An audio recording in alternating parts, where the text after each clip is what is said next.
Semuanya, apa kabar kalian? Semoga sehat-sehat terus ya dan bahagia. Jangan lupa protokol kesehatannya tetap dijaga supaya kita cepet bisa sekolah normal lagi. Ya harapannya bulan depan atau minggu depan lah ya udah sekolah gitu, bosen dari dulu. Nah hari ini kita akan belajar tentang sistem reproduksi pada manusia. Langsung aja deh. Sebelum ke sistem reproduksi pada manusia, kita harus tahu dulu pembelahan sel. Kenapa kita harus tahu pembelahan sel? Soalnya pembelahan sel ini adalah awal dari terjadinya sistem reproduksi gitu. Nggak akan ada sistem reproduksi kalau tidak ada pembelahan sel. Jadi semua manusia akan bereproduksi kalau ada pembelahan sel. Semua manusia juga akan tumbuh dan berkembang karena adanya pembelahan sel. Pembelahan sel terbagi jadi dua, ada mitosis, ada meiosis. Kalau mitosis, pembelahan yang menghasilkan dua sel anakan yang sifat genetiknya sama dengan sel induk. Jumlah kromosom yang dihasilkan adalah diploid. Kalau meiosis, itu artinya pembelahan sel yang menghasilkan 4 sel anakan yang memiliki kromosom haploid yang berasal dari sel induk diploid. Jadi perbedaan antara mitosis dan meiosis yang paling jelas adalah hasil anaknya. Kalau mitosis anaknya 2, kalau meiosis anaknya 4 gitu. Biasanya meiosis ini berkelanjutan dari mitosis gitu. Jadi anaknya mitosis membelah lagi. Itulah meiosis gitu.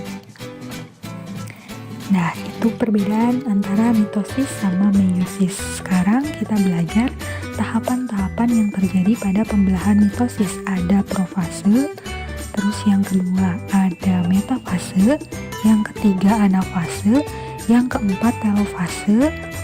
Ya, udah cuma 4 doang. Nah, ini gambar proses pembelahan mitosis. Yang bulat besar itu adalah sel, yang ungu itu inti sel. Dalam inti sel ada yang namanya membran inti.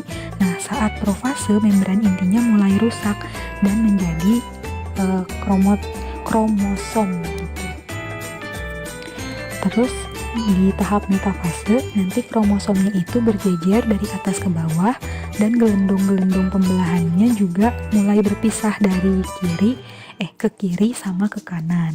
Nah, di tahap anafase, kromosomnya mulai bergerak ke gelendung pembelahan gitu. Nah, pas udah hampir sampai ke gelendung itu, kita sampai di tahap telofase.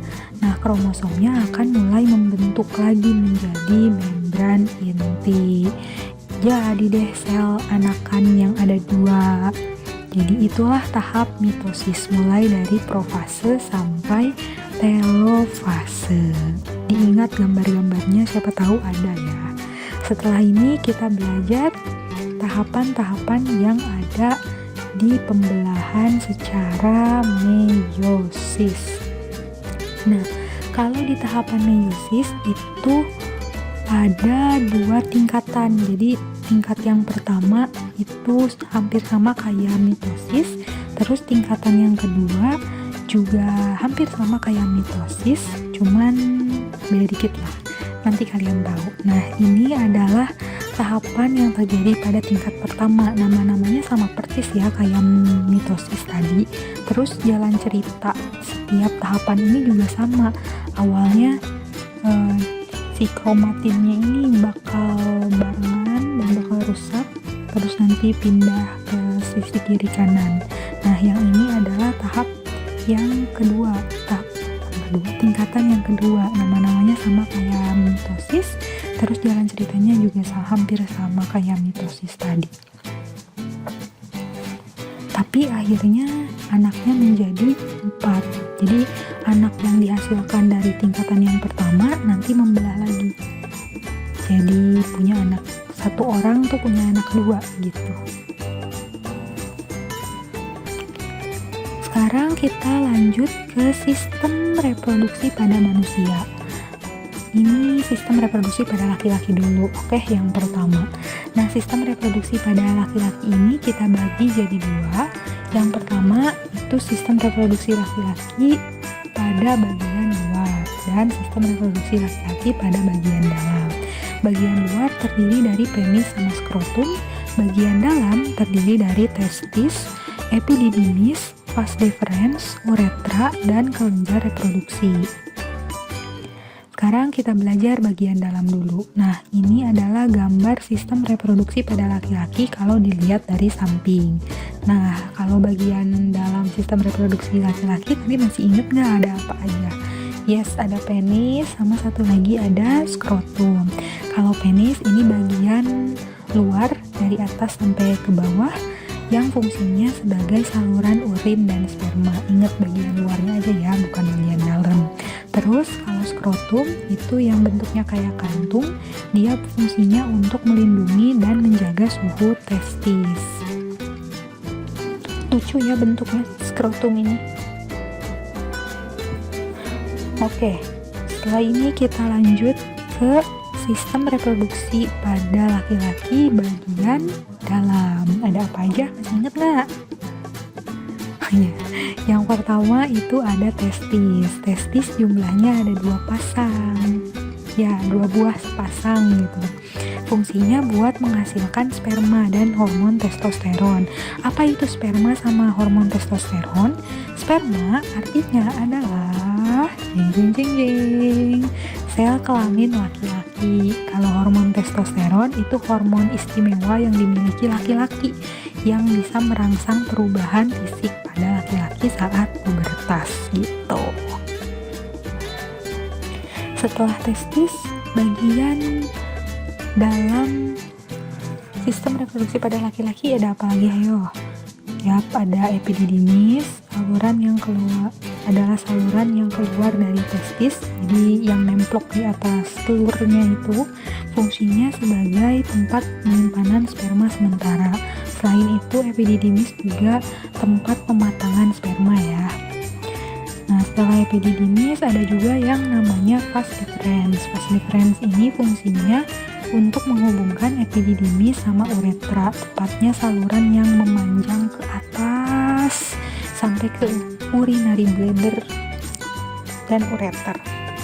Setelah vas deferens ada juga yang lain. Apa ayo tebak setelah ini? Ketebak gak? Oh, udah dikasih tahu duluan. Uretra. Jadi uretra fungsinya untuk keluarnya urin dan sperma. Hampir mirip sama penis ya, cuman kalau uretra itu bagian dalam, penis bagian luar gitu. Next, ini adalah organ terakhir yaitu kelenjar reproduksi. Kelenjar reproduksi ini fungsinya untuk memproduksi getah atau cairan dan terbagi jadi 3 jenis. Ada kelenjar vesicula seminalis, terus ada yang namanya kelenjar prostat, dan yang terakhir ada yang namanya kelenjar Cowper. Semua kelenjar ini fungsinya sama tapi jenisnya beda-beda gitu. Yang pertama, kelenjar vesicula seminalis fungsinya ngeluarin zat yang sifatnya basa, fruktosa, hormon, fosfor, dan lain-lain. Jadi macam-macam gitu kalau kelenjar vesicula seminalis mah. Next, kelenjar prostat ini sama ngeluarin cairan tapi sifatnya asam. Next, ada kelenjar Cowper, fungsinya buat menghasilkan lendir dan cairan tapi sifatnya basah gitu. Jadi itulah perbedaan ketiga kelenjar reproduksi yang ada pada laki-laki. Jangan kebalik ya, itu juga dilihat gambarnya. Semoga jelas gambarnya. Oke, setelah ini ada yang bisa nebak kita mau belajar apa lagi? Oh enggak ya, kayaknya ngeblank. Setelah ini kita akan belajar gimana sih sperma bisa terbentuk, kok tiba-tiba ada sperma di dalam laki-laki. Nah, sperma dibentuk dari proses yang namanya spermatogenesis. Jadi spermatogenesis adalah proses pembentukan sperma yang terjadi di dalam testis. Nah, prosesnya ada apa aja kok bisa langsung kejadian sperma? Nah, prosesnya ada 2. Yang pertama itu ada yang namanya sel induk sperma. Terus dia ngebelah secara mitosis dan meiosis. Sel induk sperma ini dinamakan spermatogonium. Setelah dia membelah secara mitosis dan meiosis, nanti dia mengalami diferensiasi atau berkembang jadi yang namanya sel sperma atau spermatozoa yang punya ekor, terus sifatnya haploid. Intinya, dari spermatogonium berubah jadi spermatozoa akibat pembelahan mitosis dan meiosis.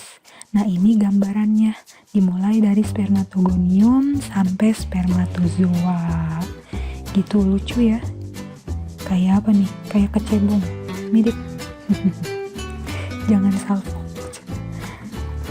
Oke, itu proses dari spermatogenesis. Awas kebalik ya namanya, antara spermatogenesis, spermatogonium, dan spermatozoa.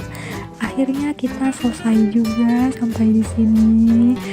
Sekarang coba kita flashback lagi. Hari ini kita udah belajar pembelahan sel, ada mitosis sama meiosis, yang keduanya itu menghasilkan jumlah anakan yang berbeda. Kalau mitosis 2, kalau meiosis 4. Terus kita juga belajar sistem reproduksi pada laki-laki yang terdiri dari 2 bagian. Ada bagian luar sama bagian dalam. Dihafalin lagi ya fungsi-fungsinya. Terus kita juga belajar spermatogenesis, proses pembentukan sperma. Udah deh, sekarang tinggal dilihat. Tugasnya ada di description box. Selamat ngerjain. Bye. Sampai ketemu minggu depan.